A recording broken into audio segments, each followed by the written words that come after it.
উসমানী খেলাফতের সময় দেখবেন আমরা দেখেছি মানুষজন বাইরে হচ্ছে জিনিসপত্র দরজা খুলে নাকি ঘুমাই যেতেন, ভয় পেতেন না। আমরা দেখতাম যে মানুষজন সেই সময়টাতে আমার একটা বোন, তিনি এক শহর থেকে আরেক শহরে হেঁটে হেঁটে যাইতেন, কিন্তু তিনি ভয় পেতেন না কাউকে ওনাকে কেউ অ্যাটাক করবে।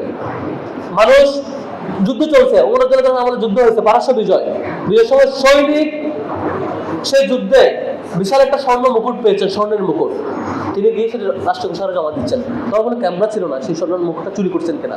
অর্থাৎ সততা, সেই দক্ষতার পাশাপাশি এই যে খুলুসি একটা, এই যে পিওর জায়গা, মানুষকে মানে মানুষের ভয়ে কাজ না করে আল্লাহর ভয়ে ধর্ষণ, খুন, হত্যা সব বন্ধ হয়ে যাওয়া, যে কারণ ছিল তাকওয়ার একটা প্র্যাকটিস ছিল। আমরা এক্স্যাক্টলি এটাই চাই, দুটা জিনিস, আপনি দক্ষ হয়ে উঠবেন, আপনি মুত্তাকি হয়ে উঠবেন। এই জন্য ছাত্র শিবিরের আমরা আজকে সফলতা এটা বলবো না যে আপনারা শিবির করবেন, আমি কাউরে আজকে বক্তব্য দিয়ে বলবো না তারা শিবির করবেন, তবে আমরা এটুকু চেষ্টা করি আমার সাথে আমার সংগঠনে যারা থাকেন তারা দক্ষ হয়ে উঠবেন, পাশাপাশি তারা মুত্তাকি হবেন। আমাদের সিলেবাসটা এমন ধরে ডেভেলপ করা। আওয়ামী লীগ কিংবা ফ্যাসিবাদী সরকার গত 15 থেকে 17 বছর ধরে টানা এই যে শিবিরোফোবিয়া তৈরি করার মধ্য দিয়ে যে লড়াই গেছে, যেভাবে শিবিরের ব্যাপারে ভয় তৈরি করছে, বিশেষত ঢাকা শহরে প্রত্যেকটা ফ্যামিলির লোকেরা শিবিরকে ভয় পেত, মনে করতে শিবির আসছে মানে মারে ফেলবে, টক কেটে দিবে, ওই বুঝি জবাই করে দিবে, ওই বুঝি বোমা মারবে, এই একটা ভয় আতঙ্ক ঢাকা শহরের প্রায় ফ্যামিলিতে ছিল, যে আমি চাকরি করব, বিজনেস করব, বড়লোক হবো, টাকা কামাবো, বিশাল কিছু হয়ে যাবো। কিন্তু বাস্তবে বেশ কিছু গবেষণাপত্র আছে, বিশেষ করে আপনারা খুঁজলেই পাবেন যে গবেষণার স্যাম্পল হয়েছিল এরকম কিছু গ্রুপ অফ পিপল যারা অনেক টাকা ইনকাম করে, আবার বিপরীতে কিছু গ্রুপ অফ পিপল যারা টাকা পয়সা একেবারে লোয়ার ইনকাম।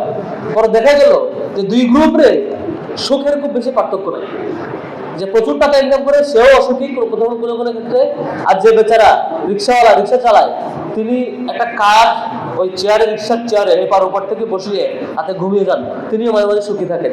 তো সুখের প্যারামিটার টাকা পয়সা দিয়ে হয় না। আবার কেউ মনে করে অনেক বেশি প্লেজার পাবো, অনেক লাক্সারি ব্যবস্থাপনা থাকবে, এর মধ্যে দিয়ে সুখ পাবে, কিন্তু বাস্তবে দেখা গেছে যে অনেক লাক্সারি ব্যবস্থাপনার মধ্যে থাকা লোকেরাও সুখ পান না। বর্তমান যে মেইন ক্রাইসিস সেটা হচ্ছে সোসাইটির এই অ্যাডজাস্টমেন্টের সাথে নিজেকে ডেভেলপ করতে না পারা। আগে দেখে থাকবেন 90 দশকের আগে যে কম্পিউটার টাইপ রিড করতে পারতো, ফোন ঘুরাইতে পারতো 1980-70 দিকে, টেলিফোন ঘোরালো, তার একটা চাকরি থাকতো, তার কাজ কি টেলিফোন ঘুরাবে, কল দেওয়ার জন্য টেলিফোন ঘুরাই কল দেবে। যারা এগুলো পারতো তাদের চাকরি নিশ্চিতভাবে চাকরি পেতেন। কিন্তু যখন মোবাইল আসার পরে কি হলো, টেলিফোন ঘোরানোর কাজ শেষ, নিজে নাম্বার তুলে হচ্ছে কল দেয়, ওই চাকরি চলে গেছে। তারপরে আমরা যখন ছোট তখন কথা বলি, যারা কম্পিউটার টাইপ করতে পারে তাদের একটা নিশ্চিত চাকরি। যে আমাদের কাকারা কাচারা বলতেন চাকরি নাই, কম্পিউটার টাইপ শিখো, বাংলা ইংরেজি টাইপ করতে পারবা, তোমার একটা চাকরি হবে, বেতন পাবা 30,000 টাকা 20,000 টাকা।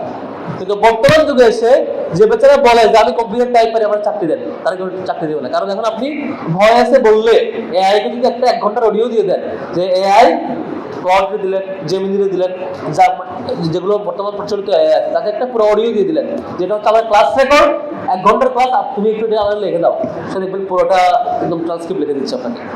তারপরে টাইপরাইটারের কাম শেষ। ইভেন আগে মিটিং এর রেজুলেশন লেখা একটা বড় ছিল, যে একজন বিশেষ লোক যে হচ্ছে মিটিং রেজুলেশন লিখবে। এখন বড় বড় অফিসে কি করে, রেকর্ডার চালায় রাখে, মিটিং পুরোটা রেকর্ড করার পরে ওই এআই কে দিয়ে দেয়, এআই হচ্ছে পুরোটা রেজুলেশন লিখে ফেলে, কি বলছিলাম আপনার সাথে, ওই চাকরিও গেছে। এখন আগে HTML কাজ যারা পারতো, ওয়েব ডেভেলপমেন্ট, তাদের একটা চাকরি নিশ্চিত ছিল, সে একটা ওয়েবসাইট ডেভেলপ করতে পারে। এখন এমন হয়েছে যে আরো অ্যাডভান্স লেভেলের ওয়েবসাইট এআইকে বলে দিলে, পেইড প্রিমিয়াম যারা ইউজ করে বলে দিলে যে আমরা এই ফরম্যাটে অমুকের মতো করে একটা ওয়েবসাইট রেডি করে দাও, দেখুন আপনারা রেডি করে দিচ্ছে। এটা আমি বুঝালাম কেন, চাকরির জাম্পিংটা, যে আপনি এখন যেটা মনে করছেন আপনি অনেক কোয়ালিফাইড, 20 বছর পর আপনি ছিটকে পড়বেন। তো এই জন্য আমাদের কম্পিটেন্সি বাড়ানোর জায়গাটা দরকার আছে। যারা আজকে অনেক বেশি খুশি হয়ে গেছেন, A+ পাইছেন, ভাই এত খুশি হওয়ার কিচ্ছু নাই। আপনার মতো আরো 1 লক্ষ শিক্ষার্থী A+ পাইছে না? আপনাদের সাথে 1,11,000 শিক্ষার্থী A+ পাইছে, আমি সংখ্যাটা ভুল না করি, তাই তো? 1,11,000 যদি A+ পেয়ে থাকে, তার মধ্যে ঢাকা বিশ্ববিদ্যালয়ের চান্স পাবে সর্বোচ্চ 6,000।